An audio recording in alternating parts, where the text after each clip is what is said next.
검찰이 영풍재지와 관련해 주가 조작이 있었다는 정황을 포착하고 일당 4명을 체포해 구속영장을 청구했습니다. 시가총액 6,700억 원이 하루 만에 날아가고 거래가 정지됐는데 JTBC 취재 결과 검찰은 이번 주가 조작에 명동 사채시장의 큰손들이 돈을 댄 정황을 포착하고 수사를 확대하고 있습니다. JTBC가 한국 언론 최초로 이스라엘군 대변인을 인터뷰해 전쟁은 언제 끝나는지, 가자 지구에 지상군을 투입할 건지 등을 물었습니다.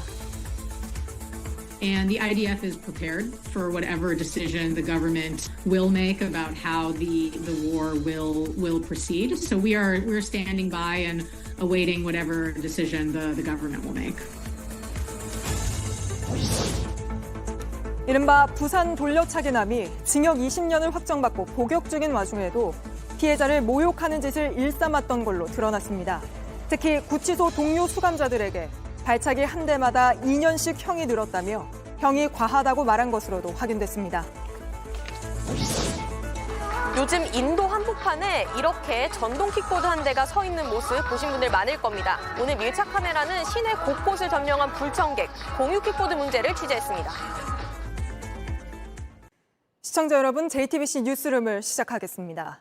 주가 조작 사태가 또 터졌습니다. 1년 전엔 고작 2,000원대였던 주가가 올해 최고 5만 원대까지 무려 20배 가까이 뛰면서 우량주로 주목받았던 제지회사와 그 회사의 최대 주주인 회사입니다. 어제 주식시장이 열리자마자 갑자기 두 회사의 주가가 곤두박질 쳤는데 알고 보니 주가 조작 혐의로 일당 4명이 체포된 탓이었습니다. 일당이 잡히자 같이 주가 조작을 해온 세력이 급하게 갖고 있던 주식들을 쏟아낸 걸로 의심되는 상황인데 그러는 사이 시가총액 6,700억 원이 하루 만에 날아갔고 오늘부터 거래가 아예 정지됐습니다. 이 피해는 조작인지도 모르고 투자를 했던 선량한 개미 투자자들에게 고스란히 돌아갈 수밖에 없는데 저희 취재 결과 검찰은 이번 주가 조작에 명동 사채시장의 큰손들까지 개입한 단서를 잡은 걸로 확인됐습니다. 먼저 유선희 기자입니다. 종이 관련 사업을 주로 하는 영풍재지의 주가 차트입니다. 거래 정지라고 써 있습니다.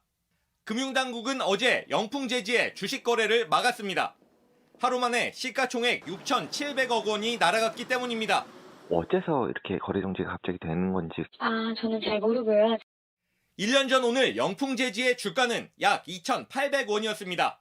그런데 무인항공기와 2차 전지 사업 진출 소식이 알려지면서 지난 3월부터 주가가 오르더니 5만 원을 넘었습니다. 1년 만에 17배가 올라 시가총액이 2조 2천억 원을 넘겼습니다. 그런데 어제 오전 9시 10분쯤 갑자기 주가가 떨어지기 시작하더니 3분 만에 하한가를 기록했습니다. 16분 뒤엔 2년 전 영풍재지를 인수한 대한금속의 주가가 하한가를 쳤습니다. 검찰은 대한금속이 영풍재지 인수를 추진할 때부터 주가 조작 세력이 조직적으로 개입한 정황을 잡았습니다. 이 가운데 윤모 씨 등 4명을 체포해 구속영장을 청구했습니다. 또 윤 씨의 가족이자 주가 조작에 필요한 자금을 마련하는데 핵심 역할을 해온 걸로 의심되는 이모 씨를 쫓고 있습니다. 이외에도 최소한 10여 명이 더 연루된 걸로 보고 출국 금지도 한 걸로 파악됐습니다. 체포된 윤 씨 등에 대한 구속영장 실질 심사는 내일 서울 남부지법에서 열립니다. JTBC 유선입니다. 검찰은 이번 주가 조작에 명동 사채시장의 큰손들이 돈을 댄 정황을 포착하고 수사를 확대하고 있습니다. 특히 이들이 돈을 빌려주는데 그치지 않고 직접 수백억 원어치의 주식을 산 단서도 잡았습니다. 이 내용은 박준우 기자가 취재했습니다. 지난해 영풍재지를 인수한 대한금속입니다. 지난해 11월 영풍재지 전체 지분의 절반인 약 1,300억어치 주식을 사들였습니다. 당시 대한금속은 자기 자금 439억 원에 차입금 861억 원으로 인수자금을 마련했습니다. 차입금 861억 원 가운데 761억 원은 아직 취득하지도 않은 영풍재지 주식을 담보로 빌렸습니다. 나머지 100억 원은 짧게는 7일, 길어야 한 달 뒤 갚아야 하는 초단기 차입금입니다. 여기에 자기 자금 439억 원도 단기 차입금 등을 빼면 대한금속이 인수에 쓴 순수자금은 60억 원뿐이었습니다. 사실상 무자본 M&A였던 셈입니다. 검찰은 대한금속의 실소 유주인 A씨를 주가 조작의 핵심 인물로 보고 있습니다. 특히 A씨가 사채업자 이모 씨와 공모해 명동 사채시장의 큰손인 최모 씨, 김모 씨 등 2명을 소개받아 수백억 원을 끌어모은 걸로 파악하고 있습니다. 이 씨는 현재 도주 중입니다. 그거는 맞는 것 같아요. 근데 이제 저희 내부적인 인원은 그런 인원이 없고요. 특히 이 가운데 김 씨는 이달 중순 기준으로 영풍재지 주식 400억 원어치를 보유한 것으로 파악됐습니다. 검찰은 이 씨의 권유로 주식 매수에 나선 큰손 투자자 명단도 일부 확보했습니다. JTBC 박준우입니다. 전쟁 소식입니다. 가자 지구 병원이 폭격을 당한 지 하루가 지났지만 현장엔 아직도 폭발로 참혹하게 훼손된 시신들이 수습되지 못한 채 남아 있습니다. 특히 치료받던 아이들이 많이 희생됐는데 간신히 살아남은 아이는 어른들에게 제가 아직 살아있느냐고 묻고 있습니다. 먼저 백희연 기자입니다.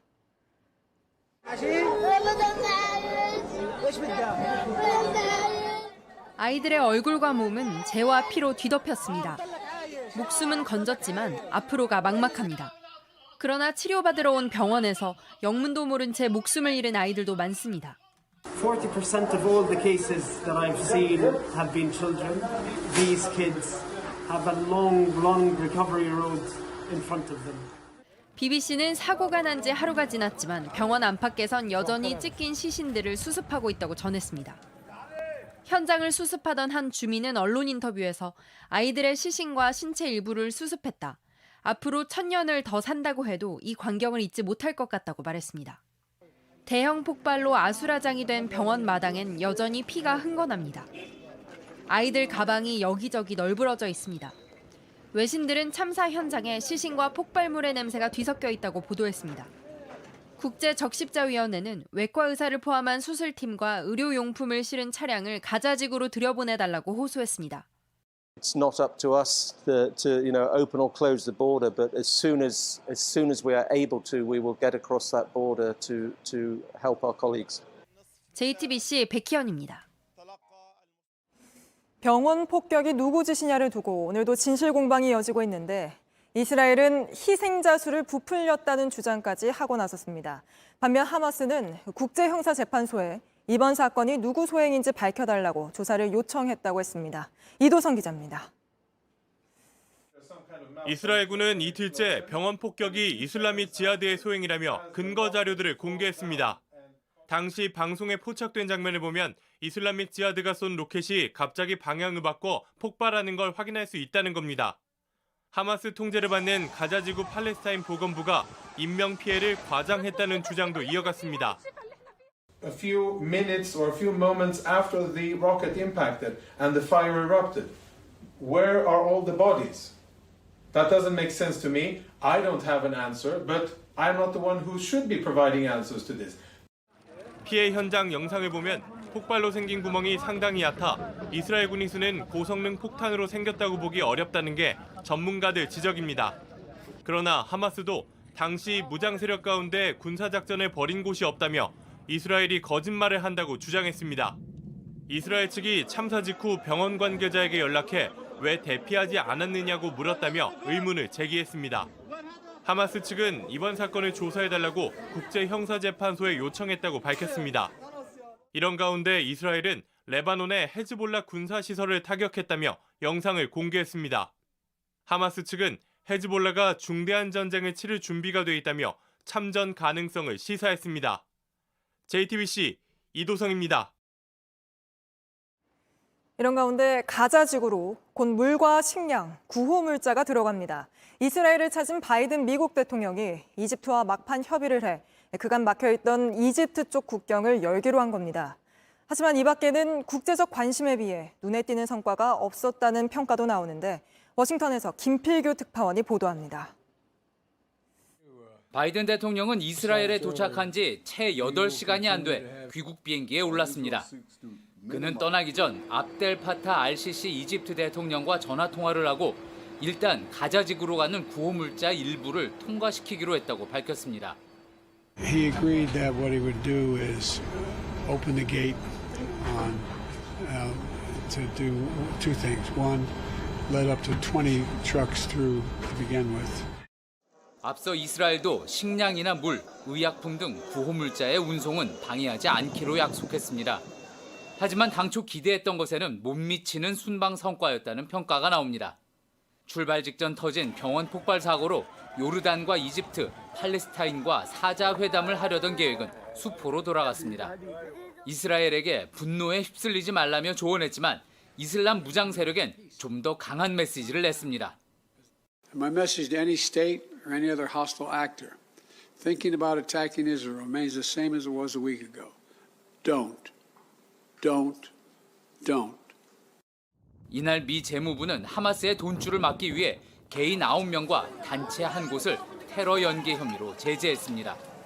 하마스 배후로 지목된 이란도 드론과 탄도미사일 관련해 제재한다고 밝혔습니다. 짧은 일정 동안 결국 이스라엘 편만 들었다며 중동에 반감을 키운 바이든 대통령이 과연 앞으로 중재자 역할을 할 수 있겠냐는 우려의 목소리도 커지고 있습니다. 워싱턴에서 JTBC 김필기입니다. 저희 뉴스룸이 한국 언론 중 처음으로 이스라엘군 대변인을 인터뷰했습니다. 가자 지구에 지상군을 투입할 건지, 또 이 전쟁이 언제쯤 끝날 것인지 등을 물었는데 뭐라고 답했는지 정재윤 기자가 전해드립니다. 이스라엘군 대변인인 리비 와이스 소령은 JTBC와 인터뷰에서 가자 지구에 지상군 투입은 언제든 가능하다고 밝혔습니다. And the IDF is prepared for whatever decision the government will make about how the war will proceed. So we're standing by and awaiting whatever decision the government will make. 다만 그 시기가 언제일지에 대해선 말을 아꼈습니다. 이스라엘은 가자 지구 병원 폭발 사건으로 중동 여론이 악화된 데다 바이든 대통령의 방문으로 지상군 투입 여부를 막판 고심하는 걸로 알려졌습니다. 지상전이 시작돼도 이스라엘이 바라는 대로 단기간에 끝나는 건 어렵다고 전망했습니다. Are you expecting this wall to last a longer period than originally expected? The goal here is to completely dismantle Hamas's military and administrative capabilities. And we anticipate that is going to take some time. 와이스 대변인은 하마스가 앞으로도 이스라엘에서 붙잡아간 인질 영상을 계속 공개할 걸로 내다봤습니다. 공포를 조장하는 심리전 차원이란 분석입니다. And I think it's another attempt by Hamas to just continue terrorizing the Israeli public. And we anticipate that they will be releasing more of these videos. 다만 200명 가까운 인질들의 안전을 파악하고 있진 않다며 조건 없이 즉각 석방해야 한다고 주장했습니다. JTBC 정재윤입니다. 미국에선 진보 성향의 유대인 단체가 의회 건물을 점거하고 팔레스타인을 지지하는 시위를 벌이다 300여 명이 체포되는 일이 있었습니다. 의사당 밖에서도 수천 명이 모여 당장 휴전하라고 외쳤는데 홍지은 특파원이 전합니다. 미국 연방하원 사무동 건물 안을 시위대 수백 명이 점거했습니다. 진보 성향의 유대인 단체에 소속된 사람들입니다.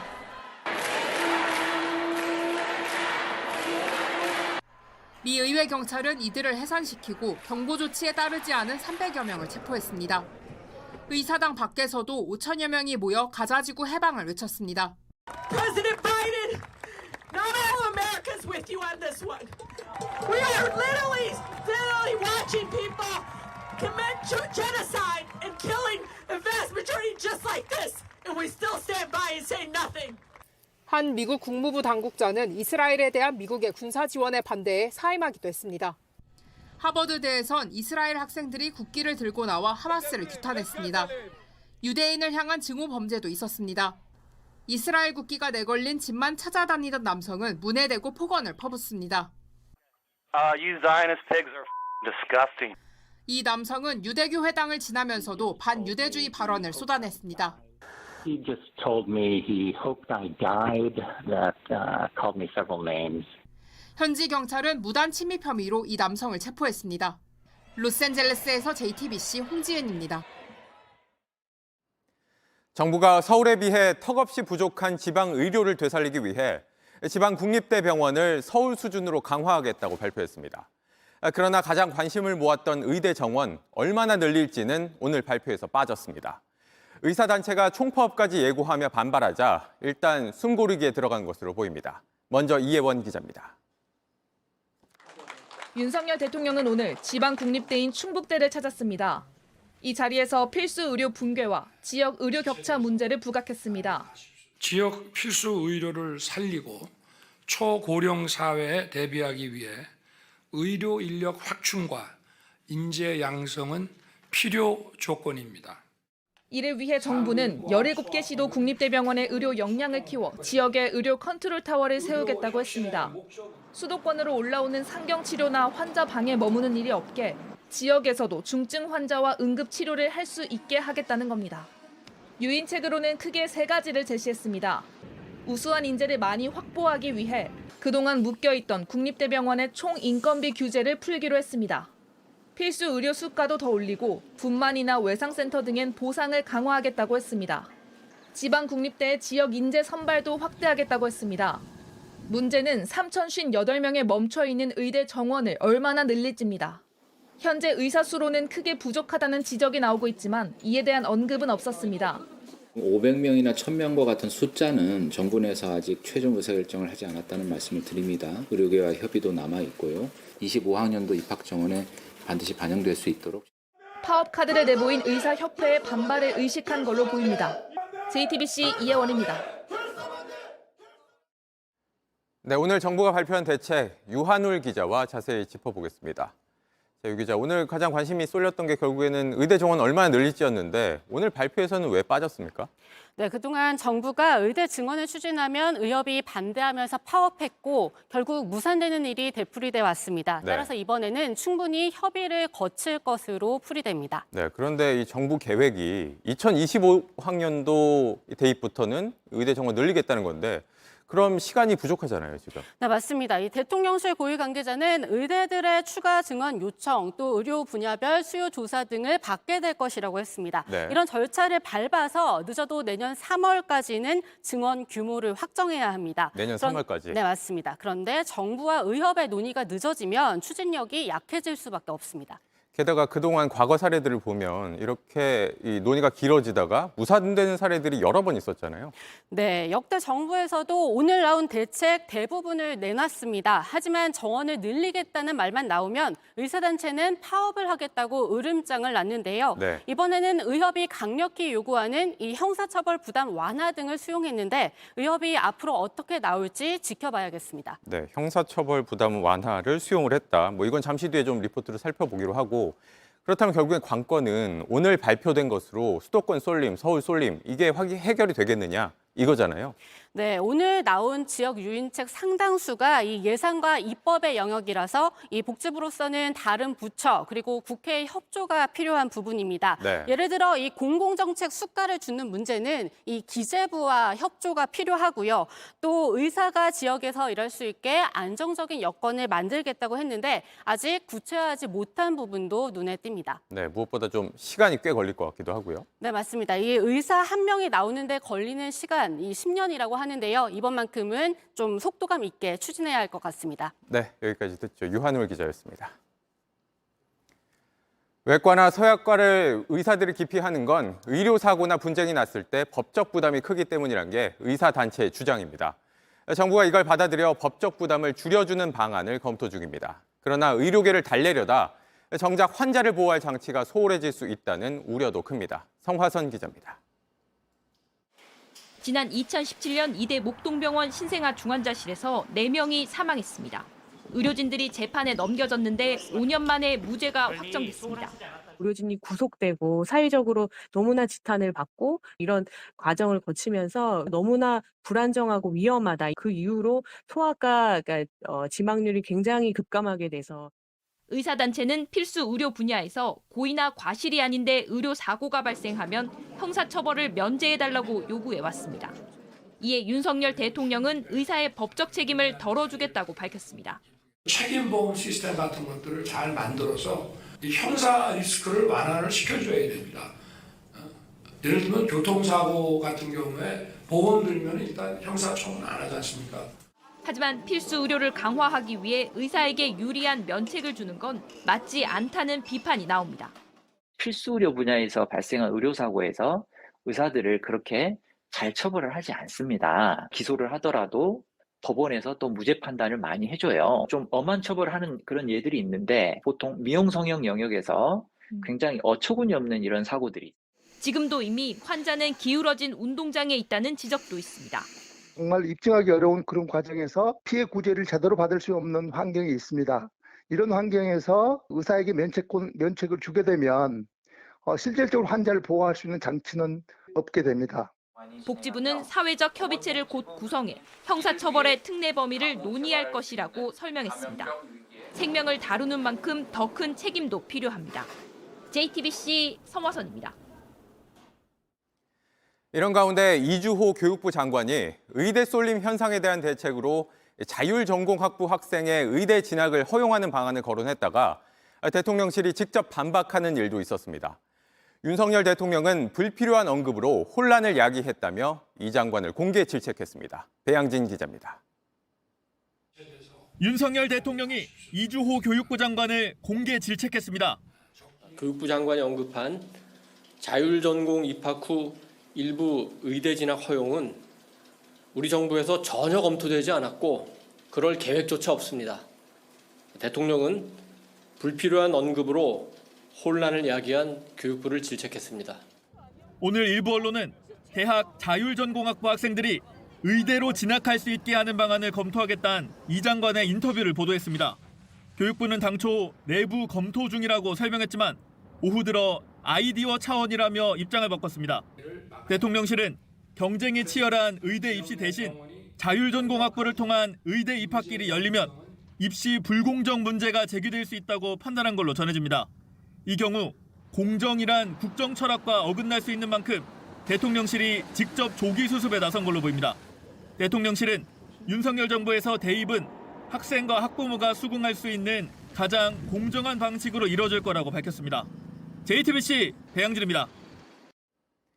한국은행이 6차례 연속 기준금리를 3.5%로 동결했습니다. 그러면서 한국은행은 이렇게 경고했습니다.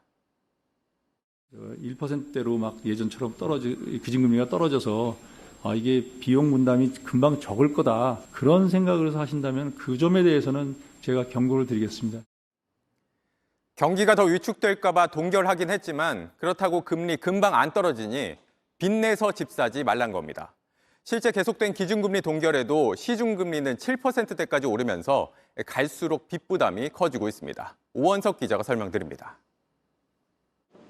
수년 전 내 집 마련을 위해 변동금리로 주택담보대출을 받은 강모 씨는 눈 뜨면 오르는 금리 때문에 밤잠을 설치고 있습니다.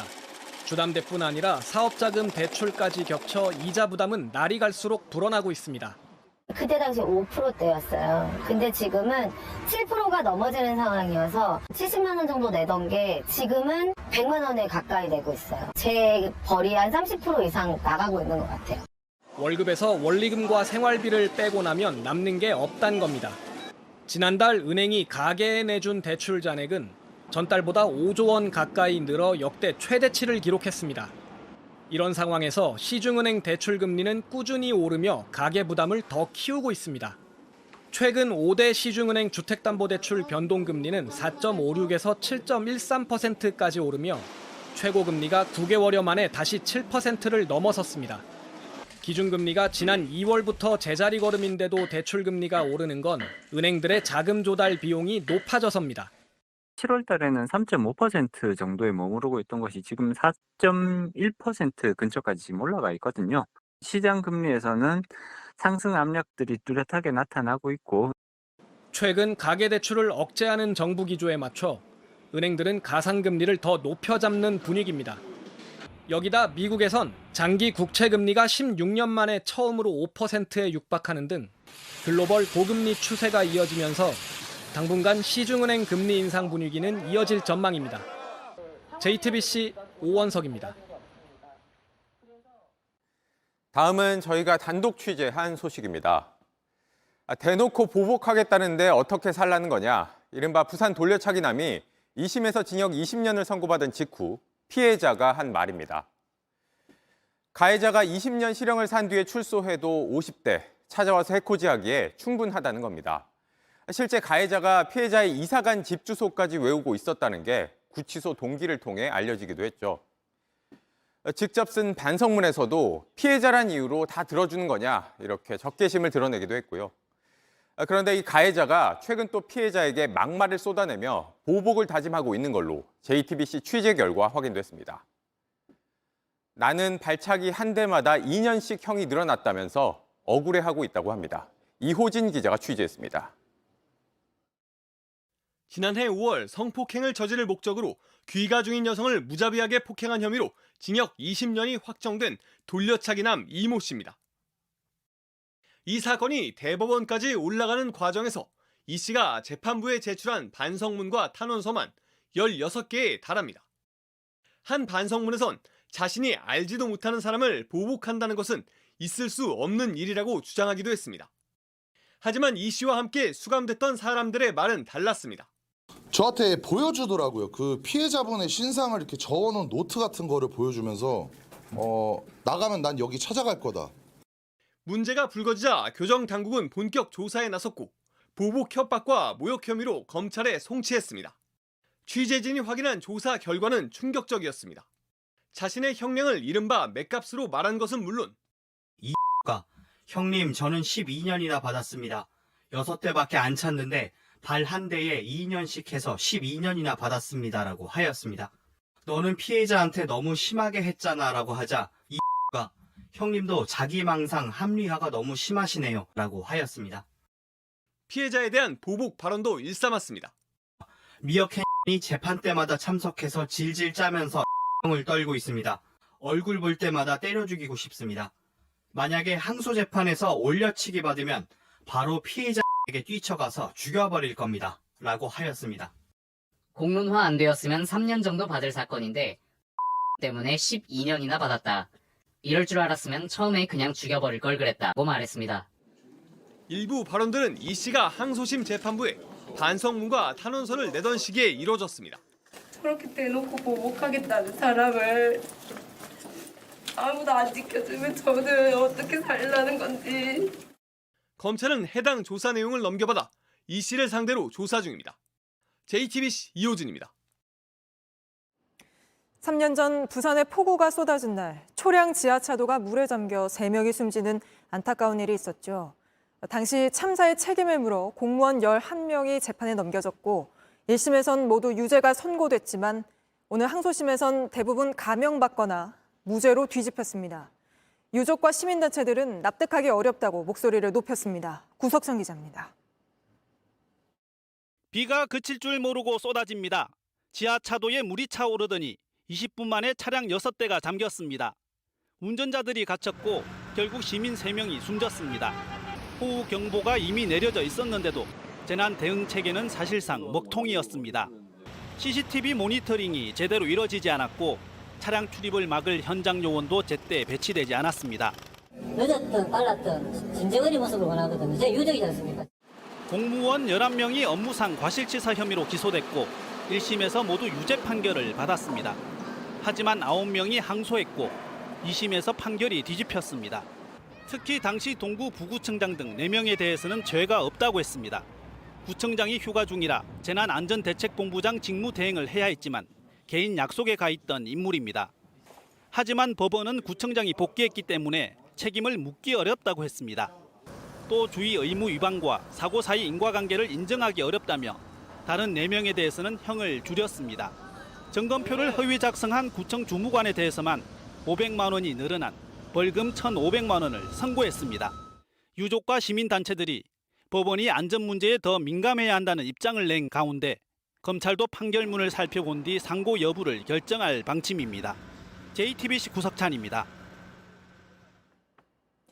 반년 전 저희 JTBC는 검사실에서 조사를 받던 사람이 이렇게 수사 기밀을 한두 장도 아니고 무려 171장이나 찍어갔다고 보도해드렸습니다.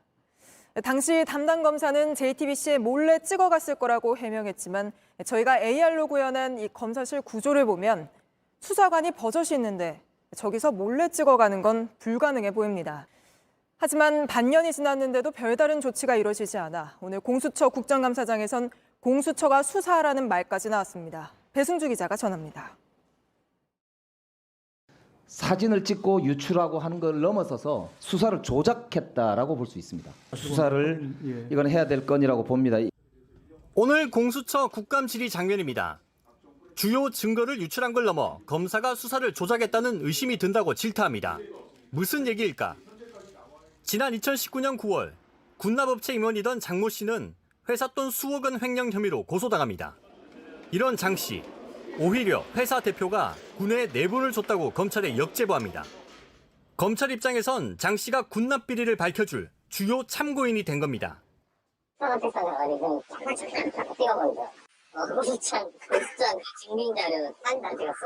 그런 뒤 장 씨는 검사실에서 주요 서류들을 촬영해 나왔습니다. 압수물 일부도 가지고 나왔다고 주위에 말했습니다. 검사 방에 다녀있자 그 압수 자료가 딱 올려져 있던데 잠깐 저 화장실 갔다 올게 그러고 나갔나 봐. 거기서 서류 몇 장 뺐잖아. 주로 자신의 횡령 사건 소송에 쓸 자료였습니다.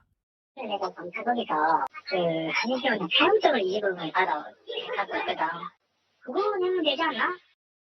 장 씨는 본인에게 유리한 서류를 촬영하고 가지고 나왔고 반대로 검찰은 군납비리 입증에 필요한 장 씨 진술을 받았습니다.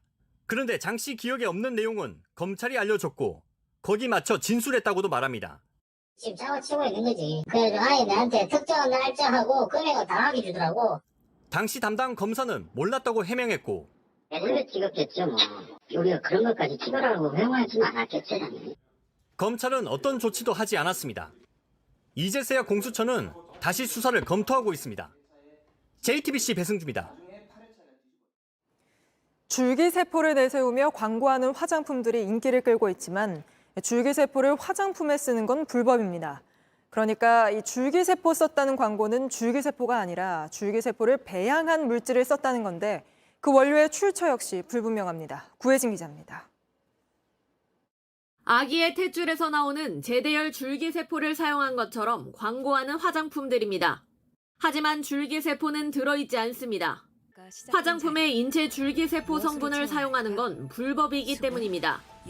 한 홈쇼핑 방송에서는 100% 영살 줄기세포만 쓴다고 말해 지난 8월 방송통신심의위원회의 제재를 받았습니다. 화장품에 사용되는 건 줄기세포가 아니라 이를 배양하는 데 사용했던 배양액입니다. 줄기세포에서 영양성분과 성장인자 등이 나온다는 게 업체들의 주장인데 효능이 입증된 적은 없습니다. 배양액 자체는 미백이라든지 뭐 보습이라든지 특정한 기능이 있는 게 아니에요. 말 그대로 영양성분이 들어가 있는 거라고 보시면 됩니다. 제대열 줄기세포를 공급받는 과정도 불분명합니다. 최근 5년간 제대열 은행이 의약품 제조용으로 공급을 승인한 사례는 없었습니다. 제대열 줄기세포 화장품은 많은 사람들이 관심을 갖고 있습니다. 그런데 줄기세포가 들어가지 않았는데도 마치 들어있는 것처럼 홍보하는 것은 소비자 기만 행위고 식약처는 최근 조사를 통해 해당 업체들이 산모 개개인과 계약해 제대열을 공급받은 사실을 확인했습니다. 7년 전 제대열을 채취한 한 업체는 일부 실험 기록이 없는 등 안전 기준도 지키지 않은 것으로 드러났습니다. JTBC 구혜진입니다. 값이 오르는 것만 있는 요즘 내리는 것도 생겼습니다. 고급 식재료로 꼽히는 킹크랩 값이 3년여 만에 가장 많이 떨어졌습니다. 최근 한 달 사이에만 절반 가까이 값이 떨어졌는데 이유가 뭔지 정원석 기자가 설명해 드립니다. 오늘 오후 서울의 한 농수산시장. 평일엔 보통 한산하지만 킹크랩을 파는 가게 앞엔 걸음을 멈추고 가격을 물어보는 손님들이 많습니다. 저 찌는데 얼마나 걸려요, 시간이? 넣어서 손질해 드릴게요. 한 달여 전만 해도 킹크랩은 킬로그램당 11만 원을 넘었지만 지금은 7만 원대로 40% 정도 가격이 빠졌습니다. 코로나19 사태가 불거진 2020년 이후 가장 저렴한 수준입니다.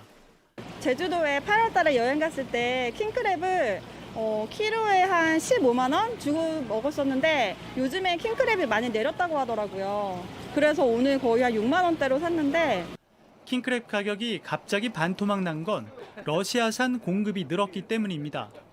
우크라이나와의 전쟁 이후 미국과 유럽이 러시아산 해산물 수입을 금지하면서 재고가 쌓이고 있는 데다 중국 경기 악화로 소비가 줄면서 국내로 물량이 쏠리고 있다는 겁니다. 지난달에는 한 10만 원 또 넘었는데 지금은 한 6만 원대로 떨어졌어요. 손님들은 한 4, 50% 늘었어요. 가격대가 여전히 부담스럽다는 여론도 있지만 유통업계는 발빠르게 대응하고 있습니다. 일부 대형마트도 물량을 확보해 내일부터 100g당 5,000원대 킹크랩을 내놓기로 했습니다. 다만 킹크랩은 매일매일 경매로 도매가가 정해지는 만큼 수요가 늘기 시작하면 가격은 오를 수 있습니다. JTBC 정원석입니다.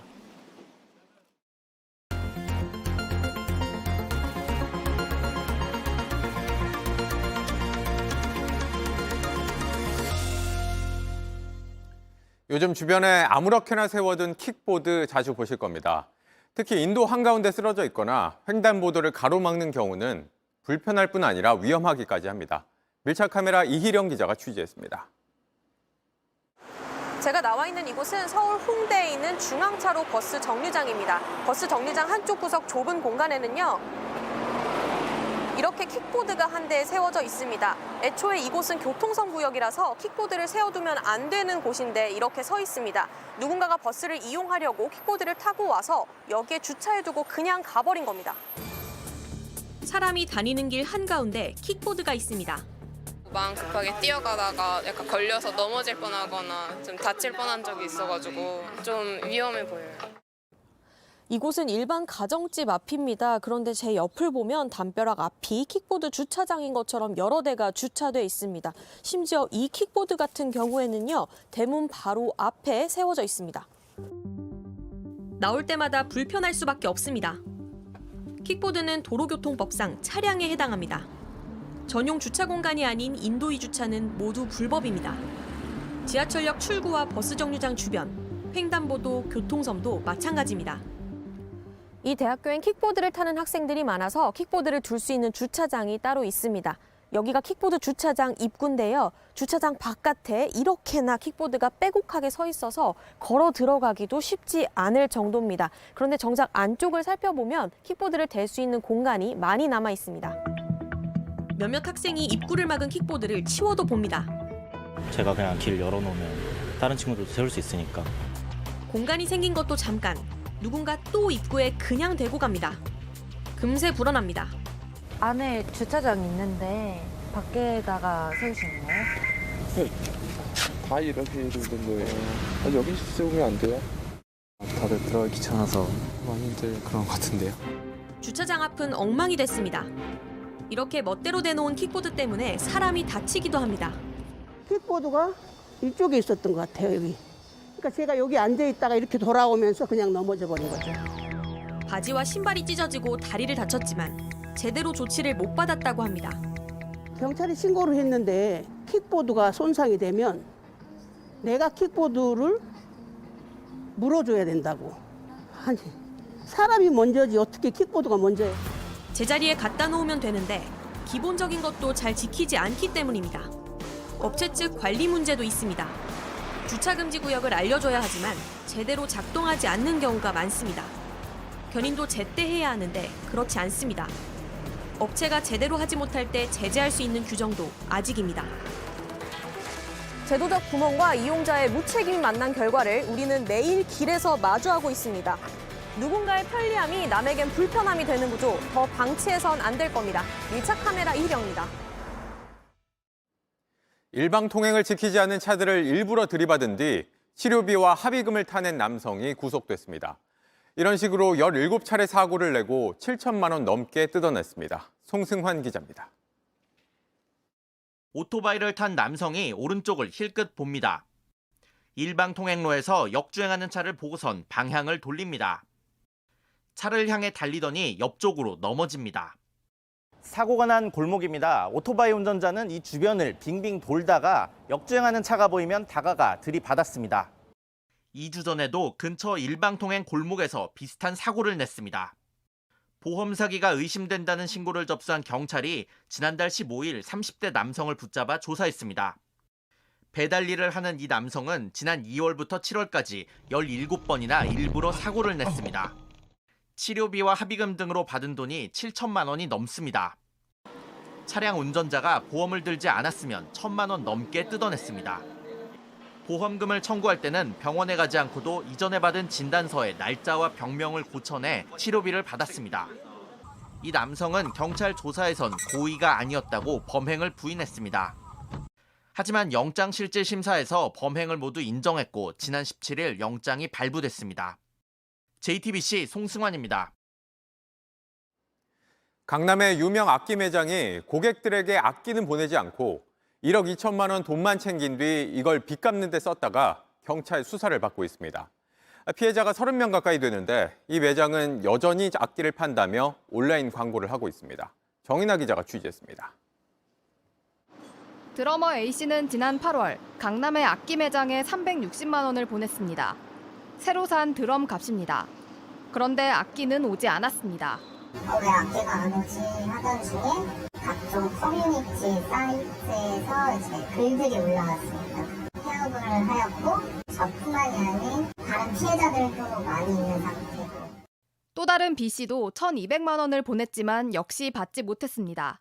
제가 입금했던 금액은 개인적인 용도로 사용했다. 저한테 지금 당장 필요한 물품을 현금 대신에 그걸로 변제를 해도 되지 않겠냐고.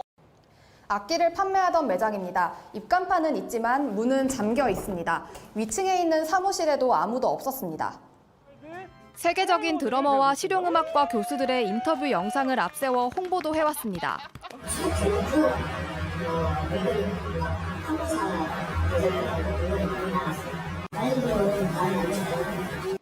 피해자는 30여 명, 금액은 1억 2천만 원이 넘습니다. 수입사 거래처에 빚이 있었어요. 3사부터 소위 말하는 돌려받기 기에 잘못된 운영 방식으로 제가 회사를 간신히 유지했던 거죠. 하지만 온라인에선 여전히 악기를 판다고 광고하고 있습니다. 피해자들은 매장 대표를 경찰에 고소했습니다. JTBC 정인아입니다. 최근 프랑스는 사람 피를 빠는 빈대가 들끓어 골머리를 앓고 있는데 우리나라에서도 빈대가 잇따라 발견되고 있습니다. 인천 찜질방에 이어 대구의 대학 기숙사에서도 빈대가 나타난 겁니다. 신진 기자가 보도합니다. 침대 커버에 새까맣게 붙어있는 이것, 빈대입니다. 어제 대구 계명대 학생이 온라인 커뮤니티에 올린 사진입니다. 이 학생, 빈대에 물려 많이 아팠다고 했습니다. 지난달 중순부터 피부가 부풀어 오르며 심하게 간지러웠고 고열 때문에 대학병원을 찾으니 염증 수치가 400이 넘었다는 겁니다. 652명이 머무는 신축 기숙사에서 벌어진 일입니다. 급히 대응에 나선 학교는 기숙사 8개 동을 모두 소독하기로 했습니다. 피해 학생은 방을 옮겨주고 문제가 된 침대는 폐기했습니다. 치료받고 그런 것들은 저희 학교에서 이제 다 보상을 하고 또 저희 학교 병원을 통해서 적극적으로 치료를 할 수 있도록 그렇게. 빈대는 피해 학생보다 먼저 그 방을 쓴 영국인을 통해 들어온 것으로 추정됩니다. 학생들은 학교가 위생 관리를 소홀히 했다고 비판했습니다. 또 대구광역시를 주관하는 그런 스포츠 행사 때문에 외국인들이 많이 와서 거주를 했었거든요. 2학기 재사생들을 입사를 받으면서 청소 상태가 제대로 되어 있지 않았다거나. 학교 측은 개강을 앞둔 지난 8월 30일에도 소독을 했다고 반박했습니다. 일단 자리 잡은 빈대는 여간 해서는 없애기 어렵습니다. 벽지 같은 게 좀 찢어지거나 뭐 틈이 있으면 그런 데 사이에 들어가서 또 살기도 하고요. 심지어는 전기 콘센트 그 안에도 살아요. 최근 빈대 8마리가 발견된 인천 서구의 찜질방은 영업을 잠정 중단했습니다. JTBC 신진입니다. 황선우가 식중독을 이겨내고 전국체전 5관왕에 최우수 선수상까지 거머쥐었습니다. 3회 연속 MVP인데 역대 최초라고 합니다. 이렇게 보니까 항저우 때보다 조금은 수척한 모습이죠. 대회 전날 6회를 먹었다가 발열과 복통에 시달렸는데요. 체중이 5kg이나 빠졌다고 합니다. 황선우는 MVP 소감으로 앞으로 날 음식을 먹지 않겠다며 지금 가장 먹고 싶은 건 푹 익힌 라면이라고 했습니다.